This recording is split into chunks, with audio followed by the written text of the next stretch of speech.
I am Quentin Collins, Assistant Director of LaSalle University's Solstice MFA in Creative Writing Program.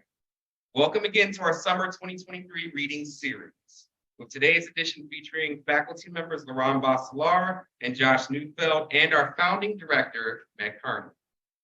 This is the second in a series of 7 events as part of our series for this 10-day residency taking place here in Auburndale, Massachusetts, and kicking off our fall 2023 semester.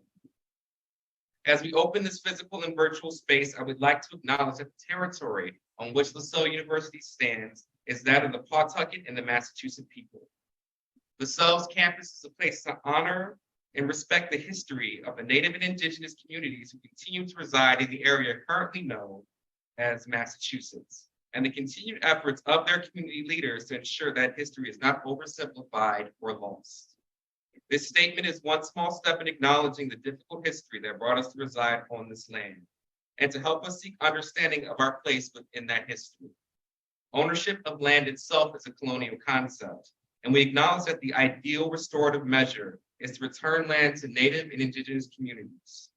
The Solstice MFA program of LaSalle University seeks ways to be part of a better future going forward. As we grow, we pledge to seek out Native writers for our faculty and guest faculty. And meanwhile, we have established the Debuse Fellowship for Native and Indigenous writers, which will be granted to an incoming Solstice student annually. We hope to inspire others to take action as well. One way you might do so is to consider a gift to the Native Land Conservancy based in the area currently known as Mashpee, Massachusetts. For more information, visit www.nativelandconservancy.org. First up, we will have Laure-Anne be introduced here in person by our poetry alum, Lisa Charnock. Then we will have Josh, who will be introduced by returning guest faculty member Jen Mervin. And we will conclude with Meg, who will be introduced by poetry student Beth Haverkamp Powers. So I now welcome Lisa to the microphone.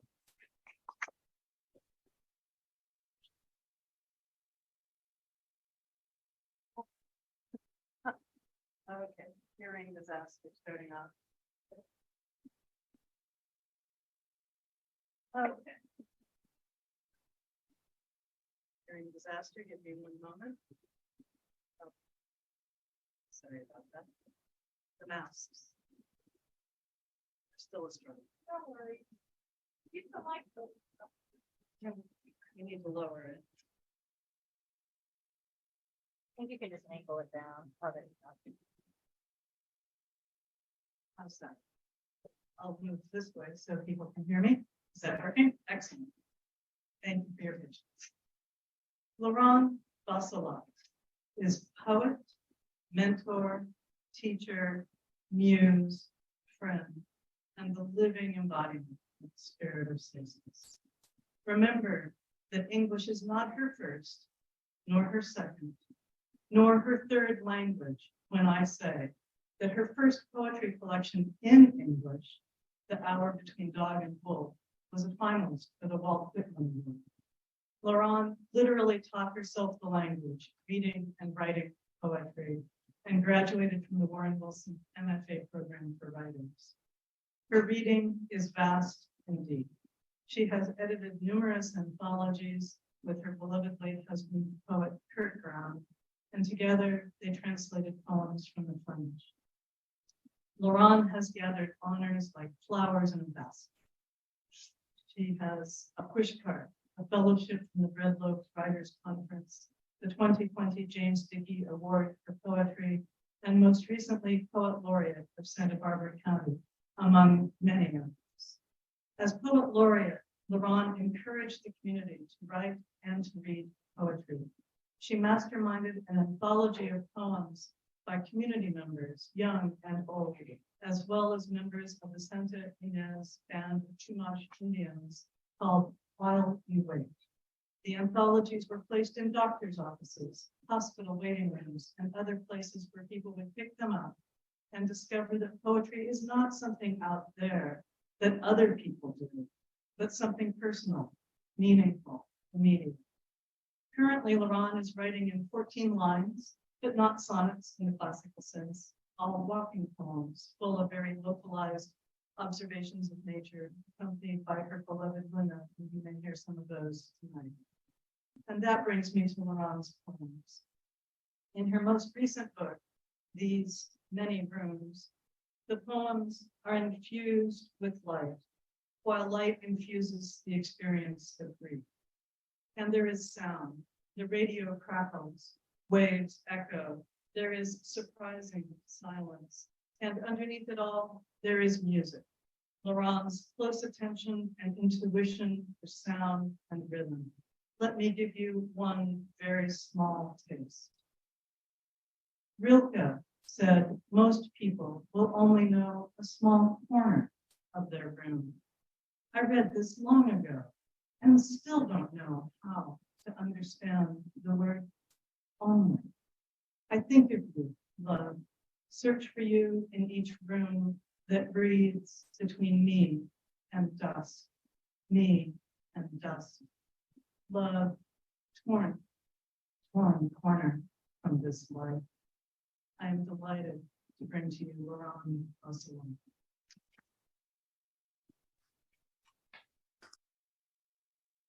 Hello, everybody.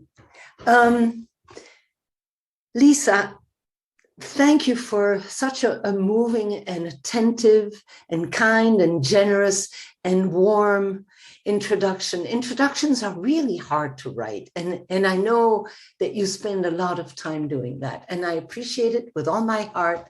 And I want to say hello to you, Quentin, and to you, Meg, and to you, Josh, and to you, maybe alum that I know that are there in the room, but that I can't see. Thank you for being here. Thank you for having me.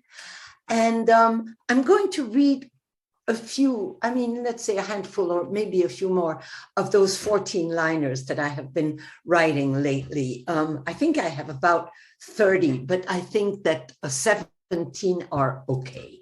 And I'll read a few of those 17. Also, just let me quickly say how proud and happy and nostalgic I am for the program, for the Solstice Low Residency. I was there the first semester, and it has grown thanks to Meg and thanks to Quentin and thanks to everybody sticking together like a good old family. And that's precious to me. My first poem is called First Morning of the New Year. Guess when I wrote it? January 1st this year. It is early. A bird flies deep into the sky, into that large silence. The sun so new, it weaves only hair-thin rays through the mist and weeds. Then a first crow call. And another. I'm all willing attention as I was yesterday, standing at the ocean's rack line and watching waves swallow the year's last light as it shattered into fireworks of droplets before they too crashed, dying on the sand and rocks. But this whisper of a morning is all mystery still. The ferns and tree, my only company. And I ask nothing of them, but to give me the time to breathe in this hour and the time for it to take me where it will.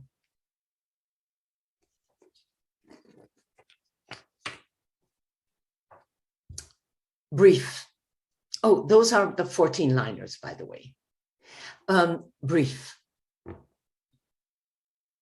It happens so often there, somewhere in a line, waiting room, or traffic jam, I see you. And there's something about the perfect curl of your lips, your cowlick, your work-wrecked hands, or grief nearly collapsing your face that make me quietly nod or smile at you as I take you in, nameless companion in this crammed commute of a life. And whether you lower your eyes or smile back, I carry you along and remember you someday as I walk the dog or sort the laundry, amazed to have you so close again, even for the smallest moment. And I have a dog called Luna, and Luna and I walk on the bluffs that are literally over the ocean. I mean, you walk to the edge of the bluffs, and there's the huge Pacific. In French, death has a gender, as in Spanish, la muerte. In French, it's la mort. And in this poem, I took the liberty of, in English, giving death the feminine gender also. Late afternoon stroll on the cliffs.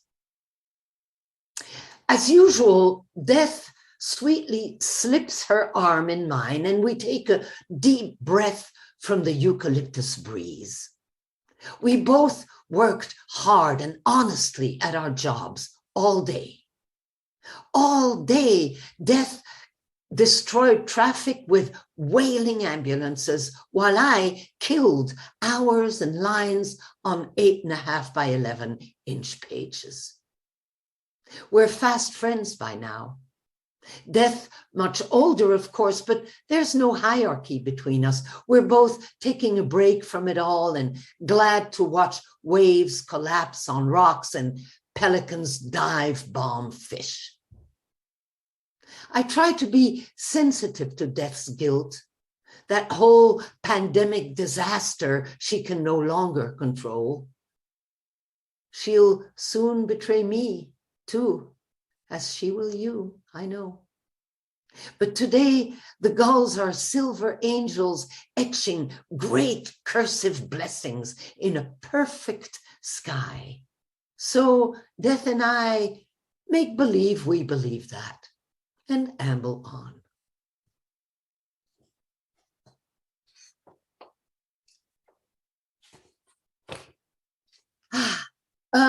I'm not sure I found a word for it, but this is a poem about trying to find a word for it, and that it is how I feel in my 80th year. So I'm going to read it. I haven't found another word than the one I'm going to suggest. So here it is, a word for it. I'm at the bare end of the bluff, blue sweater sleeves pulled over my hands, the jays and waves the only sounds. Miles away, suspended in a shamble of chiffon mist, Anacapa Island is almost transparent. I lean against a parched eucalyptus at this Pacific edge, feeling gladly old in this young morning. Is there a word for this? Breathful. That's it. I feel breathfully old. The marine layer frays in the east shivers through the air, while coming from nowhere, a windflaw whirls silver scarves into the waves and wraps the young sun inside them. This doesn't last longer than my gasp, no longer than for me to turn around hoping for someone, anyone, to be there behind me also, and to ask, wasn't that beautiful?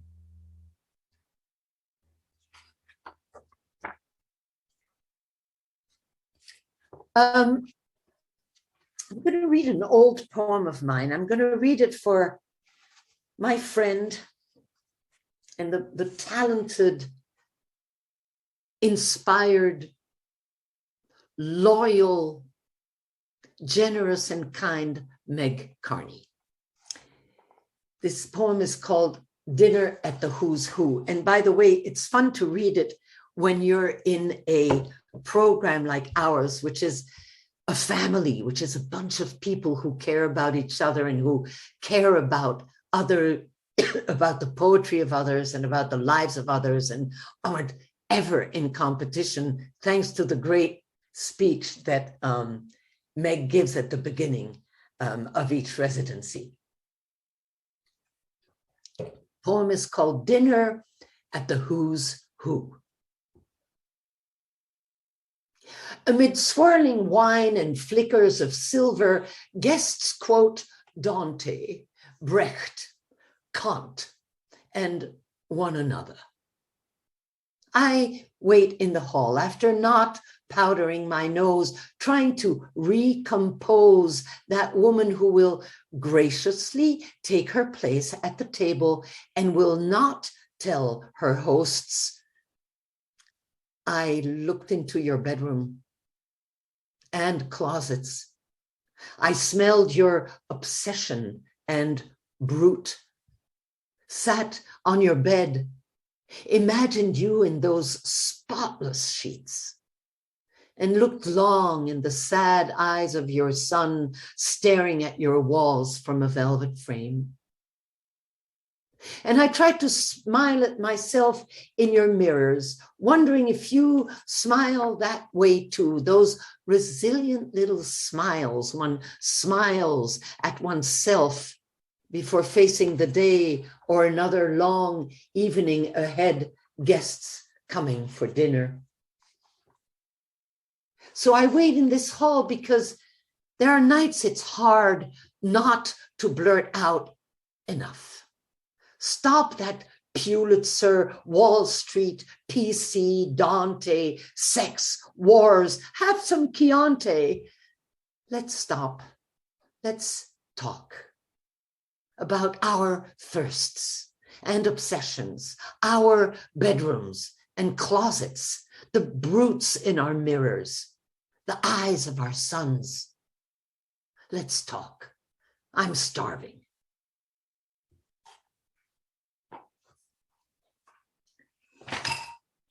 Three more, and there two more 14-liners, and then the last one. I had to stop at 16. I couldn't stop at 14, so they're two lines longer. This one is called Evening. Gone. Another day gone, with its chest shredding tragicously. Sorry, let me start again. Gone, another day gone, with its chest-shredding tragedies or frivolous whims equally scavenged by dusk. Soon the wind will come rest in the trees' messy trellis. But in the west, sudden the sun's last blades pierce the dusk and stain the clouds vanishing, so that for an instant the whole sky is ablaze with dying, its own radiant dying, before twilight dulls it all. I'll gladly give in to what it will bring, the good book I'll return to, the possums wobble in the yard, and the moon's blade as it wisps in and out of the marine layer. It too soon lost behind the weary lids of night. Dusk has something so mysterious, doesn't it? It's neither or. I'll never stop writing about dusks. Sorry about that. Another poem, the last one, about walking Luna, and then my last poem. Walking home from the store. The dog won't even pull at the leash anymore. We're both tired from the uphill hike. The day runs out of light behind an old sycamore. From the neighbors' homes, the kitchen jingles that I love, symbols of silverware drawers or lids tap dance on a pan. Silhouettes shift against TV flickers. The dog and I are the only ones left in the street now. And it comes to me that we could be a perfect image in a Transtromer poem. An old widow and her black dog in a dusk dark street. But just as we enter our house, the new moon shines her bright grin through the kitchen's open window, and the mockingbird finally breaks into one of his delirious nocturnes, pure and zealous and breathless. Thank you for listening. Thank you, everybody. I wish you a wonderful residency, great inspiration, beautiful poems and prose, and I look forward to hear Josh and Meg read very soon. This is my last poem. Tonight's dinner companions. As the stew simmers on the stove, I set a place at the table for you. Thin, dog-eared book that I never tire of dog-earing again. And you whirl in the wind as you flutter the book's pages too. And you, photo of a stout Flemish farmer brandishing 7 dead muskrats.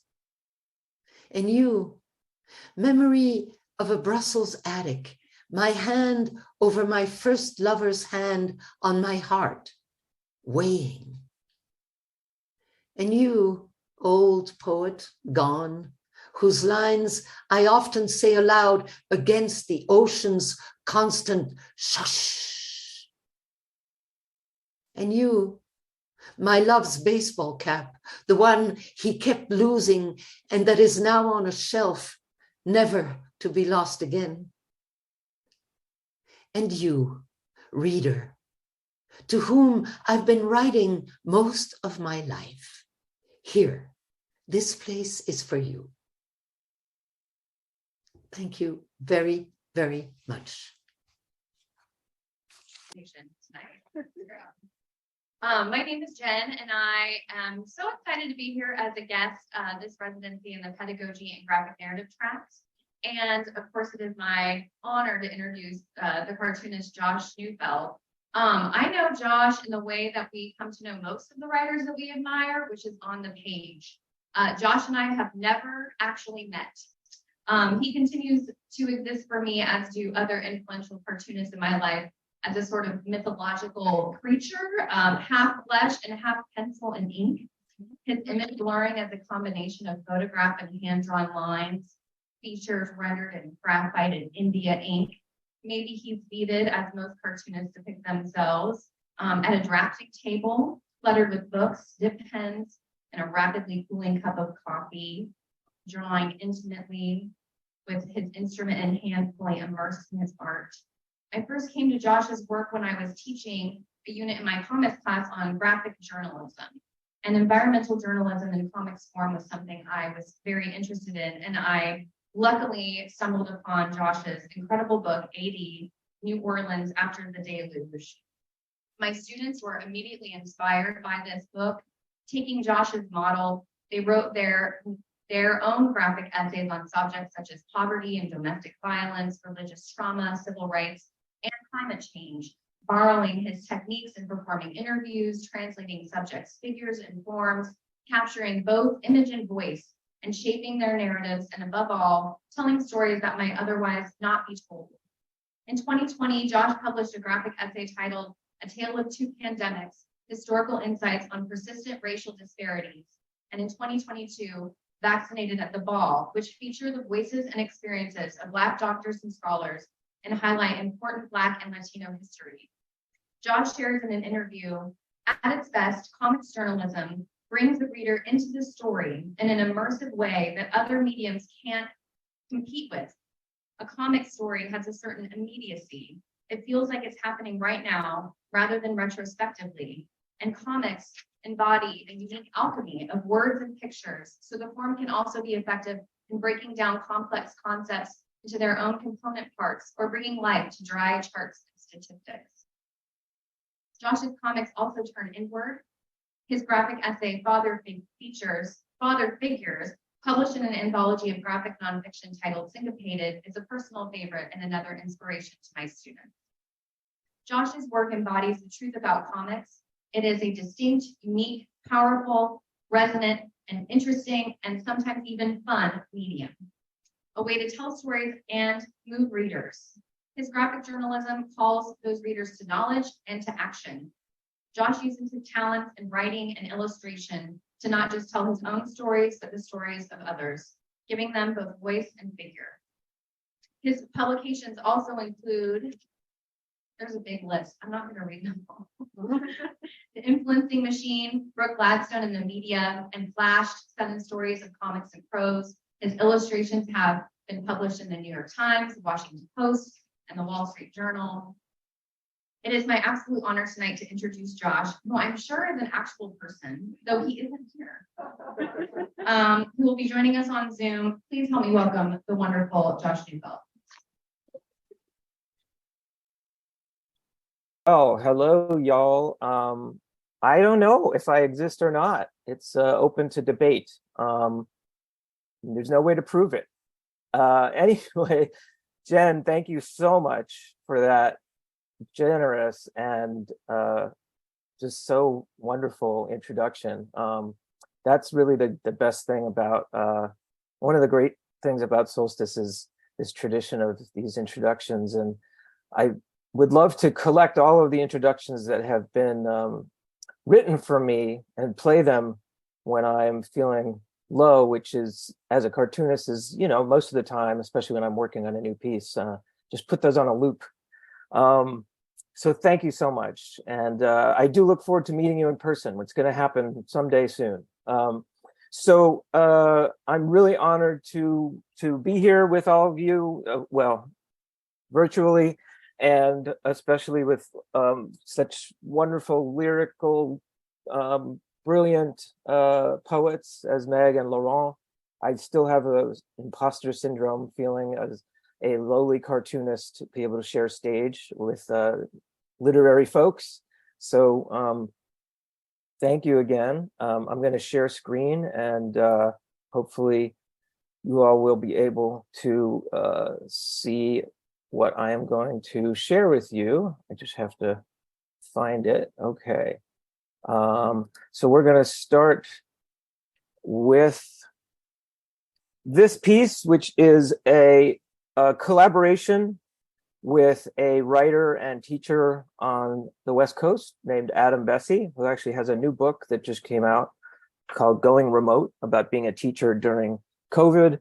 This was a piece that we did a few years back, and I have a vague memory that I've already presented this to the Solstice community, but since everything in the before times is totally vague and lost in memory, I can't really say for sure. And Meg and Quentin both say they don't think I did, and probably none of the students have seen it before. Any faculty who's already sat through this, I apologize. But let's just jump into this collaboration. So this was written by Adam Bessie about his own experience, and it's an example of graphic medicine. So let's jump into it. A Scanner Constantly by Adam Bessie and Josh Neufeld. So this is Philip K. Dick from A Scanner Darkly. What does a scanner see? I mean, really see? Down into the head? Into the heart? Here's Adam. Living with a brain tumor, sometimes I feel less like a person and more like a scan. While writing this comic, I've been scanned 30 times. That's right, X-rays 5 days a week over the last 6 weeks for radiation treatments.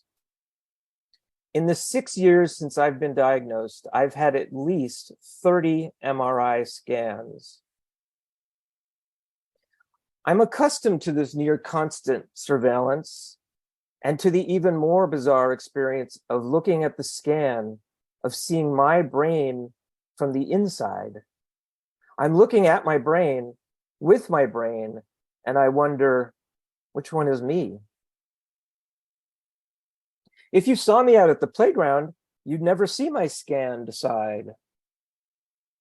even though the left side of my head is balding from the radiation, and my right foot is pretty numb from a previous surgery, I pass in plain sight. And I like passing. It's often a jarring experience when my scanned side appears, not for me, but for the other person, even at the hospital. Sir, are you in the right line? Yes, unfortunately. But you look so healthy? Thanks. Her face contorts as if squinting to make me out, as if suddenly I am obscured, a vague blur, a scan. Here is what a brain scan looks like. Not mine, but Salvatore Iaconesi's from 2012. An Italian artist and programmer, Salvatore has the same type of tumor as mine, though its location in the brain is different. In a way, you cease to exist because you are a patient. In more than one way, you are not a human being anymore. You are replaced by your clinical records. It's as if you disappear, replaced by your disease.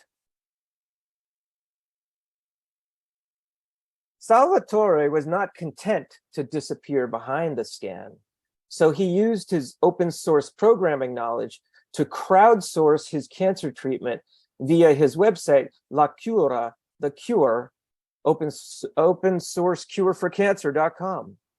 200,000 people visited the site with 15,000 email conversations, providing him medical opinions, poems, paintings, videos, stories, and support. The project was featured on CNN and a TED Talk. Creativity and normal life become part of the process and bring diseased people back to life. For me, it's an open source cure, but watch out. For you, it's an open source cure too. But is it a cure for me? Much like Salvatore, here I am exposing my private medical condition to everyone in order to cure the diseased notions of living with cancer. But personally, I can't imagine releasing my actual scans for the world to see. Scans look like the real, absolute truth, but they only provide the, quote, illusion of giving understanding. Scans are just a fragment that look complete. The scanner shows the inside of my brain, but not into my mind, and certainly not down into my heart. As much as scanners around us can see, they are blind to all that really matters about a person. The scan is not me, nor is it you. All right. Now I would like to share with you another piece of mine from not too long ago. This one, I hope doesn't feel cold or disrespectful, especially since COVID. I think we all have a different relationship to death. And this was a story that I did as part of an anthology that the NIB put together. The NIB was a website and magazine devoted to comics journalism and nonfiction comics. And this was a special anthology issue that they did on the topic of death. And I had recently become very interested in, the subject that I'm about to share with you. And I thought this would be an interesting way to use the comics form to present this idea. I'm just gonna jump into it, very short. The one thing to keep in mind is that there are dead people portrayed in the comic, and you know they're dead because their skin is blue. Otherwise, you might not know they're dead. Okay, here we go. Thinking outside the casket. In recent years, a new funeral tradition has arisen where the corpse is posed in their former favorite setting or activity.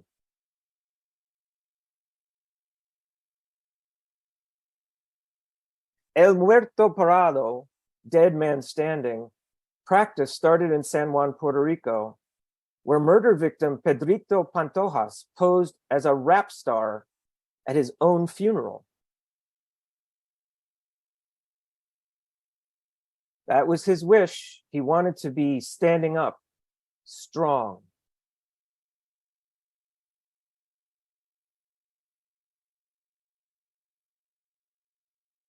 New embalming techniques enable morticians to pose bodies in all sorts of ways, standing, cross-legged,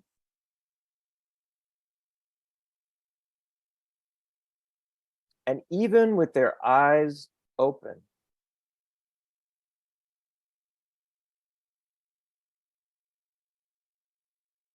Corpses have been posed standing in a boxing ring.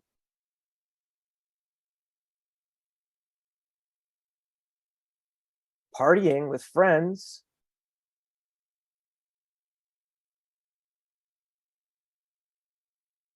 And cosplaying as Green Lantern. I am not making this up. In New Orleans in 2012, jazz musician Lionel Batiste stood among the revelers at his own funeral. More recently, Miriam May Burbank posed with beer and cigarettes at her viewing. She had died of cancer. And this is her family friend, Lisa Seymour, not Seymour, but Seymour, to say the last word about this tradition. I think it's amazing to capture someone's lifestyle, the way they lived. It's a good way to cross over.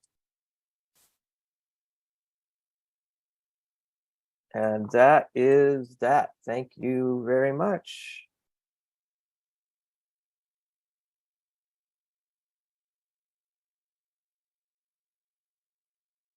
Good evening. I'm Beth Haverkamp Powers. I'm a third-year student here at Solstice. Did I not bring my glasses? Hold on a second.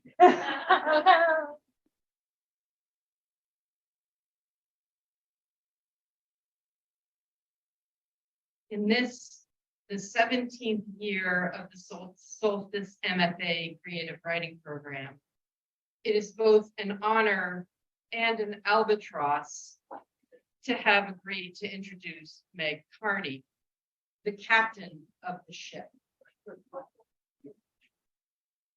Oh, captain, my captain. Walt Whitman sang of himself, I am large, I contain multitudes. His uniquely American spirit is embodied in the expansive and richly populated interior landscape of Meg Kearney and her skyscape. It is also a flutter, so many birds. Meg is a multi-talented writer, yes, with young adult novels in verse, children's picture books, and volumes of poetry for adults. Her work has been recognized in Best American Poetry, in radio programs, and in anthologies. Her most recent books include the Washington Award-winning poetry collection, All Morning Prose, and striking a very different tone, a heroic crown of sonnets, The Ice Storm, that I have been instructed not to envy. Somehow, though, Meg succeeds with equal deftness in containing the multitudes. And by that, I mean the exceptional variety of creative minds at work and at play here at Solstice. This is perhaps the less obvious aspect of Meg Kearney. her multitudes include administrative acumen and institutional perseverance, of which all of us present are the immediate tangible beneficiaries. I know everyone here shares with me a humble gratitude for those rare, prized organizational gifts among artists that make this purposeful place possible. And so without further ado, please welcome the founding director of the Solstice program and poet, again, our captain, Meg Kearney.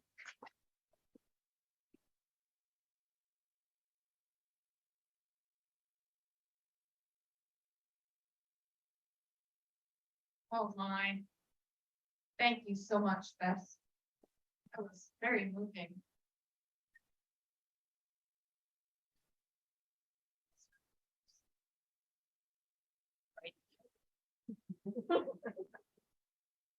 Thank you again for that. That was just so thoughtful, and I'm trying not to cry. So thank you, Beth. So great to have you back with us. The alum here, like Lisa Sharnock, more alum to come.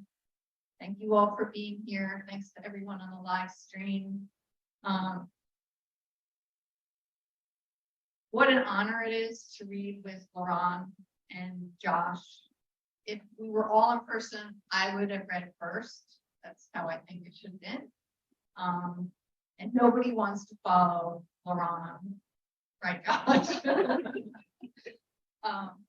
So thank you both for your inspiring work. Laure-Anne, I miss you.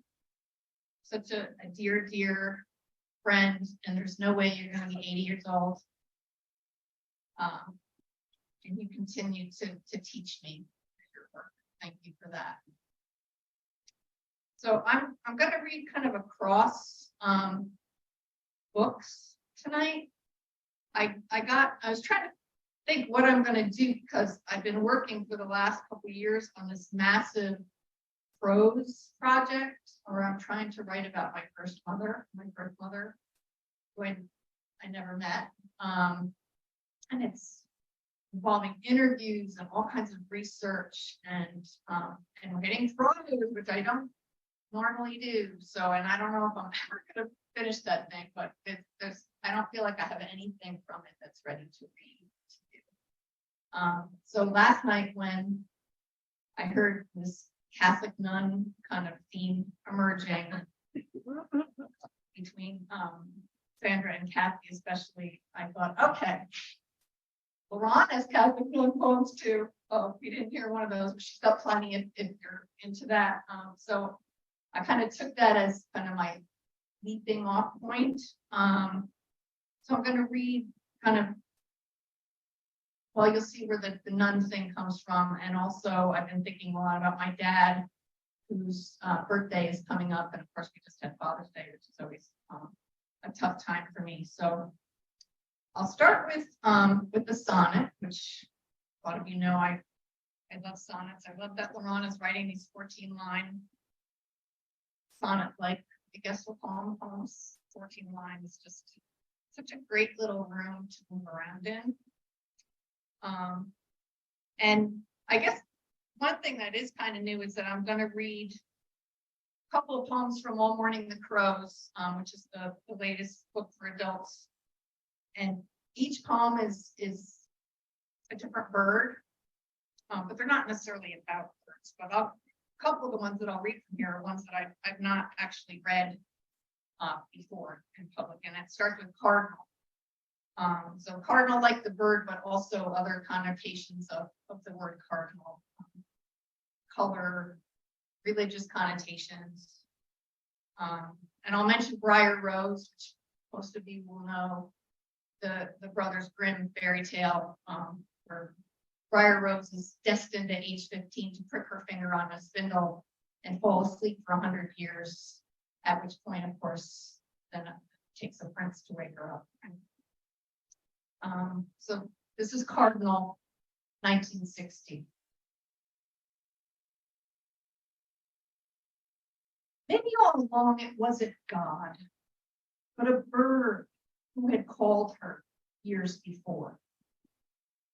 What else explains this urge for flight from these convent walls? She refuses to heed her own heart's ominous hisses.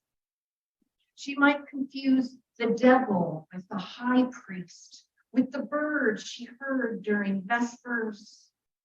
Red fused in her mind along with that cursed girl in the fairy tale, who pricks her finger on a spindle. Briar Rose was only doomed until the prince. Is it he her heart truly fears? She has no time for princes or 100 years. Once she read a caged cardinal sings, then dies of grief. She must steal herself away, or so a cardinal's trill convinces.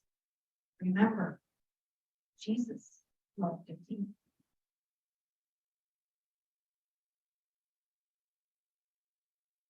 Okay. So now, this is actually a poem from my first book for adults in unkindness of ravens. So we're going way back in time. I'll mention the LIE, the Long Island Expressway.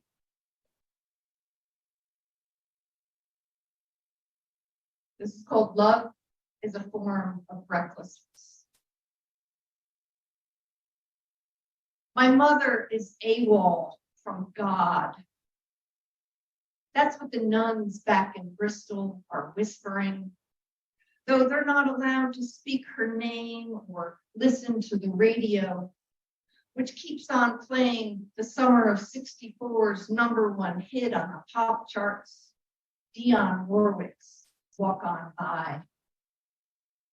My mother's left hand grips the steering wheel. Her right rubs her chin as Dionne belts that line, oh, foolish pride. Mother's Levi's are still too tight. Her hair is snarled above her neck. Her heart is a key on a kite string. She left the convent 4 years before and still has nothing, not even her baby. The alto horn cuts in Dionne's backup as my mother, 25 and broke, drives her parents' Chevy back to Long Island. I'm left in Manhattan, 7 days old and clueless but panicky because I'd sensed her panic as she left, her kisses a pillow pressed to my mouth. Now she wants to change the station, change her mind, because chances are she won't recognize me if years later I walk by her on the street.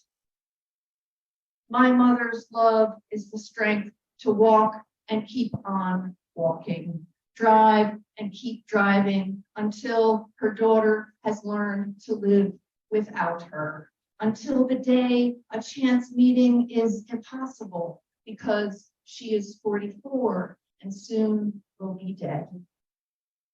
But my mother does not see that far ahead.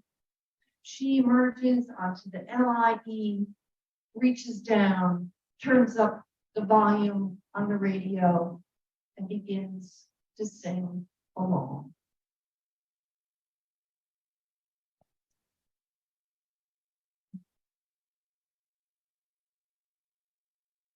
Okay, now back to birds. This is Flicker. This is another sonnet and a poem I've not read for an audience interaction. So this is Flicker, Birth Mother on the Run.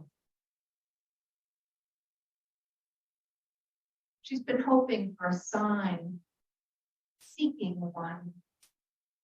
So the silver glimpsed from the corner of her eye, as if God had flipped a coin, and it flickered as it fell.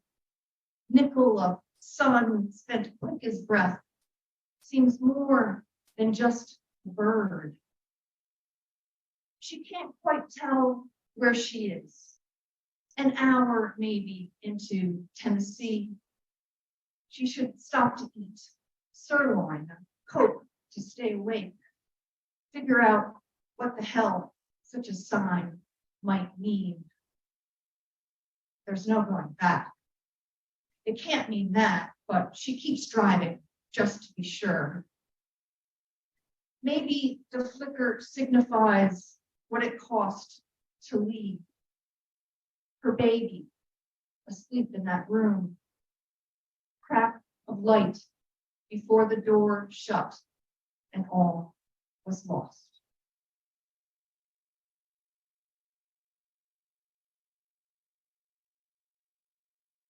Now from Home by Now.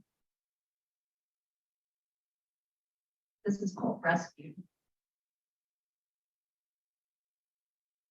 I'll kind of make the transition. Rescued. I've been among the missing, clanging my rusty rattle in the nursery rubble. I've been among the foundlings, poster child for Catholic charity. They sorted us like laundry, separated coloreds from whites. And if there was any doubt about a baby's blood, she was whisked across town to a freelance anthropologist. Though my heart wheezed like a bagpipe, I was saved by my skin. Illegitimate, but convent white. I thank God for that and for the man who gave me his name. Do you blame me? I admit it. I did not look back. I couldn't save the others. I batted my big brown eyes at that man and his barren wife. My first act of seduction, and promised to be a good girl. So my adoption agency was the New York Foundling in New York City. And it's true that if they didn't know for sure that a baby was totally white, they brought the baby to an anthropologist at the Museum of Natural History. And that has been documented. Very disturbing. Okay.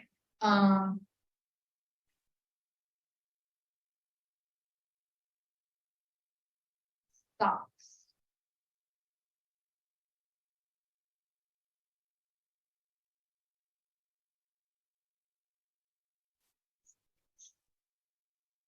Another sonnet. This is from Home by Now. So my dad was an amazing man. He died quite young when I was 26. So, socks. My father's body has ceased to shock me. His skin runs over his bones like a slow river, rippling where belly meets hip. We've learned how to hold him, one arm each around his back, one hand under each thigh. Mom and I stand on opposite sides of his bed and on the count of 3, lift him onto the bedpan. We close our eyes, Dad and me. Oh, he pants, it's so damn cold. As I tell myself, I am not the first daughter to do this. Afterward, Mom pulls his gown down over the stones of his hips, while I train my eyes on the gold-toed socks I'll later steal when Mom gives away his suits.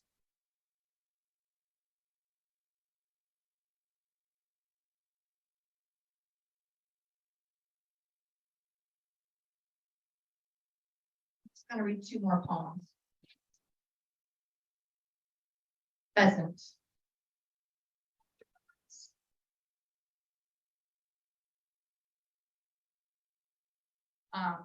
So my mom died 20 years, almost exactly after Dad did. Of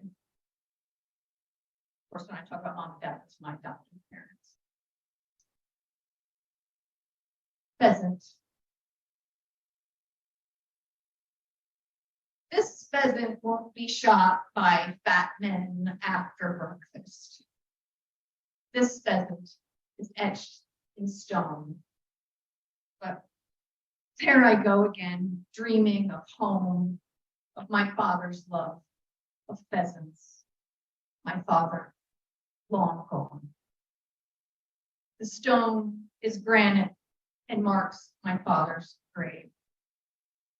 All morning, the crows have behaved badly, while the pheasant, wings stretched wide, waits for a flight that never begins. He's been ready just 20 years, yet his rock is showing wear. So much for immortality. Who will save you now? Mock the crows, pulling plastic tulips from the ground. Not the pheasant, bound by stone into silence. Not his brother crow, that clown, who has staked a claim to the fresh earth mound where my mother lies. So newly arrived, she's still saying her hellos.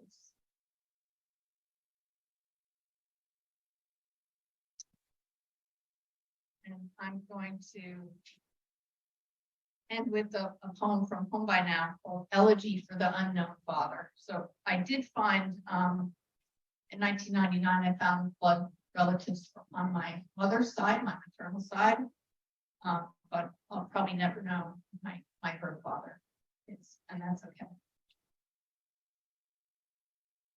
Elegy for the Unknown Father. And I'm going to end with this and thank you all for being an amazing audience. Thanks again to Beth for that introduction, and to Laure-Anne and Josh.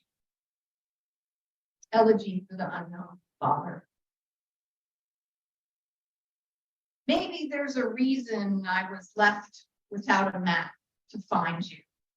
Why the trail to your door has long gone Arctic. I've sat here nearly an hour on the bench that marks the grave of the man who raised me.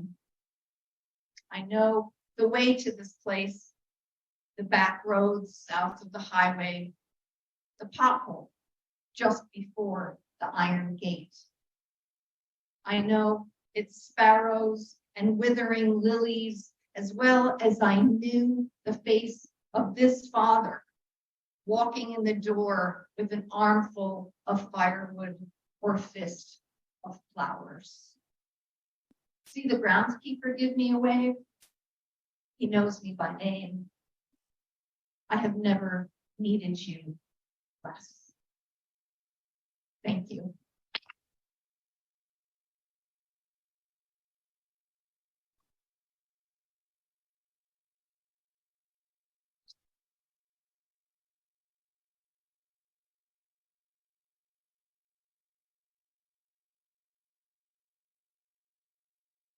Thank you again to Laure-Anne, Josh, and Meg. We have one more round of applause for our leaders.